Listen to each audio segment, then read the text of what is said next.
मुझे लंबे समय तक चीज़ें याद क्यों नहीं रहती? ये क्वेश्चन सिर्फ आपका नहीं है। This question is every student. उसके हर थॉट में ये शामिल है। वो कुछ भी पढ़ता है, कुछ समय बाद वो चीज़ें भूल जाता है। और ये बेसिकली सबके साथ होता है। किसी का भी फाउंडेशन इतना मजबूत नहीं हो सकता है कि वो एक ही बार पढ़े और हमेशा के लिए याद हो जाए।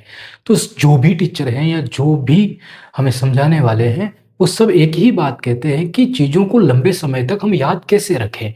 और इसके लिए कोई ट्रिक की आवश्यकता नहीं है। बार बार हम लोग ट्रिकों पे जाते हैं कि ट्रिकें बना लेंगे तो याद हो जाएगा। नहीं, आप मेहनत कीजिए उस चीज़ के बैकग्राउंड की। उस चीज़ के बैकग्राउंड पे जाके आप मेहनत कीजिए। फिर आप देखिएगा आपको चीज़ें याद ही नहीं रहेगी। लंबे समय तक आप उन चीज़ों को नहीं पढ़ोगे, फिर भी वो अपने आप रिपीट होगी। जैसे हम जियोग्राफी पढ़ाते हैं, हम पूरा बेस लेके चलते हैं।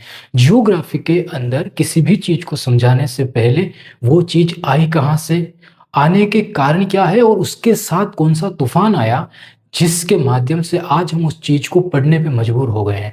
जैसे हम चाहे राजस्थान हो चाहे इंडिया हो, जब भी हम चट्टानों की बात करते हैं, चट्टानों के भीतर खनिजों की बात करते हैं, आप उसके बैकग्राउंड पे जाके देखिए। राजस्थान का 60% हिस्सा इस देश में था ही नहीं। जब भी हिमालय की नदियों की बात करते हैं कि हिमालय के अंदर नदियाँ एक समय तक दिखती ही नहीं है, फिर अचानक से हमें दिखने लगती है, लेकिन एक समय पे हिमालय था ही नहीं। सिर्फ प्रायद्वीपीय भारत था, एक प्लेट थी जो टूट के अलग हुई, वो भी अफ्रीका से। भारत के साथ सफ़र करती हुई वो प्लेट, जिसको हमने भारत नाम दिया, वो एक प्लेट सफ़र करती हुई एशिया से जाकर टकरा गई। इस पूरे बैकग्राउंड में आपको क्या समझ में आया? हम देखते हैं कि भारत के उस प्रायद्वीपीय पठार के ऊपर लावा फैला। लगभग 75% उस जमीन का हिस्सा लावे में तब्दील हो गया। जब लावे में वो चीज़ें तब्दील हुई तो बताइए, सब कुछ जल के राख हो गया, तो फिर हमारे सामने धातुओं का किस्सा ही खत्म हो जाता है। लेकिन नहीं, उन्हीं चीज़ों से वापस रिपीटेशन हुआ। क्रमिक रूप से हर एक चीज़ बनती चली गई और हमारी मिट्टियाँ वहीं से तो निकल के आई। एक पूरी परत है जिस पे आप एक चादर चढ़ा दीजिए, फिर आप उस चादर के ऊपर देखिए आपको क्या नजर आता है।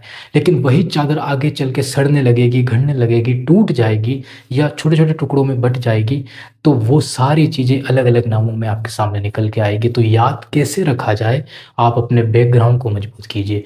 बैकग्राउंड को अगर मजबूत करेंगे तो सारी चीज़ें क्लियर होगी, सारी चीज़ें समझ में आएगी। और हर एक चीज़ जो आप ट्रिकों के माध्यम से समझ रहे हो, ट्रिकों की ज़रूरत ही नहीं पड़ेगी, ट्रिक की आवश्यकता ही नहीं है।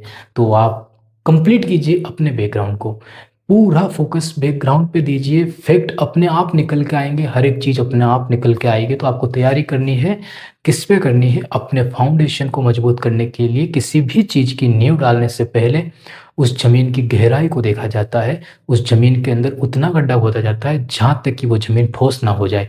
अगर गीली ज़मीन है, ठोस नहीं है, फिर नींव डालोगे तो वो अंदर धंस जाएगी। बैकग्राउंड वही गहराई है, उस गहराई पे जाइए, आपको हर एक चीज़ आसान हो जाएगी, समझ में आने लग जाएगी।